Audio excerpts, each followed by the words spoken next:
Like this area right here used to go out.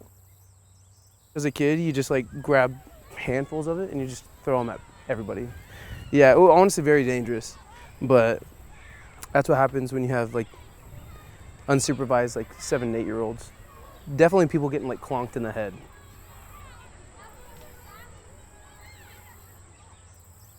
I was there when my dad found out he had cancer. I had been there for several operations. I had taken him to his chemo and his radiation, and it was something that, looking at the health system, it just made me realize like there's a lot of work that needs to be done here. My name's Toren Ikea-Mario. I come from a large family. My mom had my 2 older siblings, Zach and Miranda, and then she had us triplets. So that would be, Toren, who's the oldest triplet by 15 minutes, and then myself, and then Malaya. And then she had 2 single children after that, so Maisha and Isabel, and then the twins. So those make up the 9. We called it the Kim and Thems because my mom's name is Kim, and then, we're the Thems. I also had 7 other siblings from my father. So the oldest is Dawn, then you have JR, and then you had Cameron, Makalani, Gabriel, and then the 2 youngest, which is Luther and LaFrance. And that would make up the 16. Pacific Islanders, we have huge families, it's a whole village. We grew up here in Staten. Most of us graduated high school here. We also went to elementary school, middle school here. It's a small town, so everybody knows everyone. My grandma works at the church. She also worked at a dental office here. My grandfather, he has his own fence building company. And so my grandma knows everybody in the city. My grandpa knows everybody in the country. So between that, there's like a 50-mile radius of people that knows all of us. Coming from a small town, which is primarily Caucasian, with some Latinx community, it wasn't too diverse. I'd say that my family is one of the only families in town that actually represents himself in, like a Pacific Islander type of way. I'm specifically from an island called Poluat, so that's how I identify myself. It's an identity that I've been going into. I wasn't raised by my dad. I don't speak the language, and a lot of that also comes from the fact that it's a very difficult language to learn. So unless you're from the island like my dad and a bunch of my uncles, then you really don't speak fluently. Most people don't even know what like Pacific Islander is. Nonetheless, a small island in the Pacific Islands and a language that isn't even recognized by Google. I love my family, both sides of my family.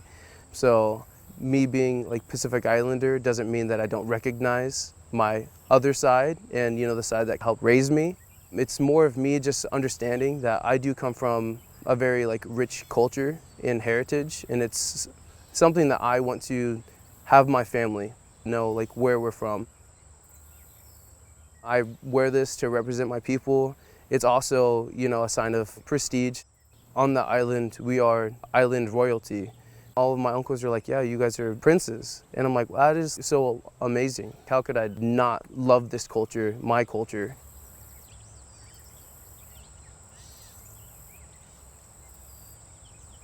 I thought it was just, a routine checkup. The doctor came in and they just kind of like told him what his diagnosis was. She was definitely trying to be like, personable, but it just like felt like forced. We did have an interpreter there, which is kind of funny because it was like a family member. But because of the fact that our language is so non-existent, unless you're from our island, which makes you family. And then even then, my dad had no idea what they were even saying to him. So then eventually I just said, okay, I'll explain it in English, which isn't his first language at all. And, it just made me realize, like, if I want to make a change, I need to be a part of this. I need to be a part of this community and try to correct it from the inside. There's a lot of people who are from my background who are just falling through the cracks. I remember this one night I went to the hospital and we're just, talking about our island, where we're from. So I pull out my phone and I pull up my notes section. How do you spell this? What is this place called? Oh, okay, this place. Okay, yeah, no, I'll make sure 100%. We have to visit these places when you get better. And then that's when he kind of started to break down.